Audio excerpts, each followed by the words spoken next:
or not, he left that on there and then left that on there maybe yesterday and forgot. I don't know.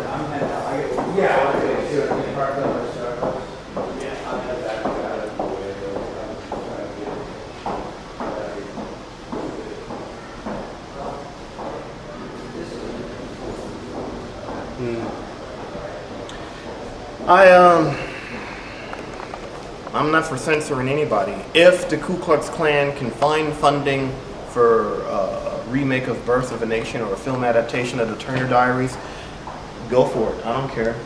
But, you know, there ought to be an economic equivalent of the Fairness Doctrine. So in other words, if someone gives David Duke $20 million in order to make a film version of Turner Diaries, then gives me $20 million so I can go make a movie.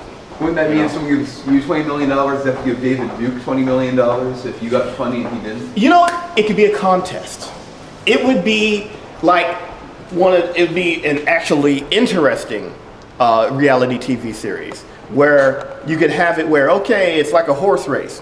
You know, big, huge press conference, me and I just picked David Duke out of a hat, but I mean, it's like the white supremacist equivalent.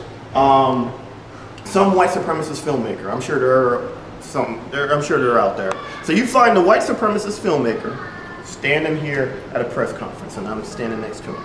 And each of us would be given $20 million. And each of us would be told, okay, you've got a year to make a movie.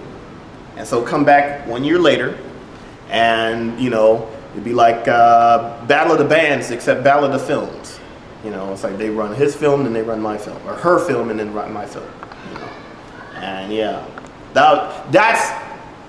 But see, who's got the money to do that? It would cost. I mean, you're talking about a $50 million enterprise there. They have the money. I'm sure they do. Yeah, they can blow $1 trillion on Iraq and Afghanistan. Well, no, it's more like the last season of Friends. You know how much that cost?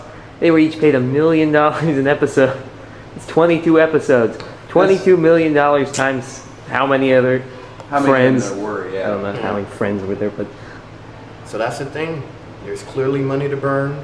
So it's a matter of getting it. You know, I mean, it's a challenge. It's a challenge that I'm putting out there. You know, and thus far, you know, the cowards at the top, and they are cowards, you know, are not accepting the challenge. You know, I guess I'm just that dangerous. The fact of the matter is that, you know, what I'm asking for is a lot cheaper than what they usually engage in. You know, I mean, how much did it cost to make Dude, Where's My Car? And why did that have to be made? Dude, Where's My Car? Even the title is imbecilic, you know. And I got no problem with Ashton Kutcher as personally. You know, I love Butterfly Effect. It's a great movie. I'm sure that, you know, if you ever got to know the guy, he's probably a great guy. But that movie was an abomination, never should have been made. And it goes back to the whole Superman 4, The Quest for Peace thing. Everybody's like, well, you know, we didn't have a problem with the message. We have a problem with the movie's flaws. But you go over here to this movie spiel, I'm sure we can find flaws in any one of these things. Let's see, flaws. Oh my God, flaws for days. We're expected to believe that all these kids in the Goonies were able to outwit all those crooks and stay alive? Ridiculous. That movie's not realistic at all, but you know, it's accepted. This is a huge flaw because I look like Jesus. That is not Jesus. That looks like some frontman from some alternative band out of Minnesota or something. Let's see, The Patriot. I'm sure that a historian could pick that apart. I mean, I love the movie. Don't get me wrong. I love Mel Gibson's The Patriot. But again, if the people rag on Superman 4, The Quest for Peace, because, you know, Meryl Hemingway is seen in the vacuum of space, unprotected, and yet she survived. Oh God, because of that and that alone, we're going to tear Superman 4, The Quest for Peace apart. That's not fair, because again, I'm sure a historian could tear this apart. Film.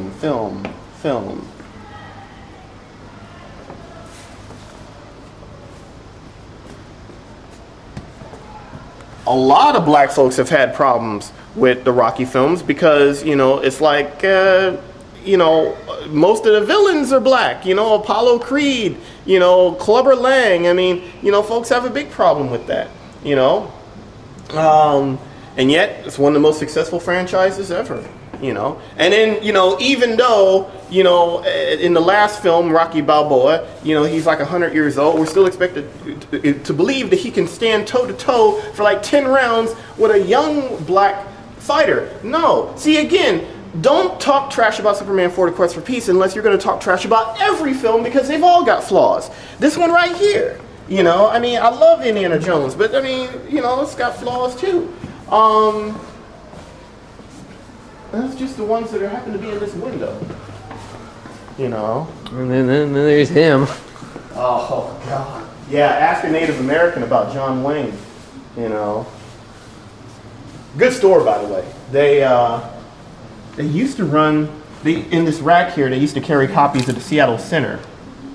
But the Seattle Center, you know, is the newspaper that I write for. They're having issues, and I can just hope that, you know, they get those issues resolved, because this is basically a one-paper town. You've got the Seattle Times, Seattle Times, Seattle Weekly, the Seattle Stranger, you know, might as well not even exist, because they're just, you know, fluff. And then that's it. The Seattle Center, the paper I write for, you know, only comes out once a month, and now they're going to change that to 4 times a year. This is where that BLMS bookstore used to be, and as you can see, he's in the process of moving, and he's still, you know, moving from there to here.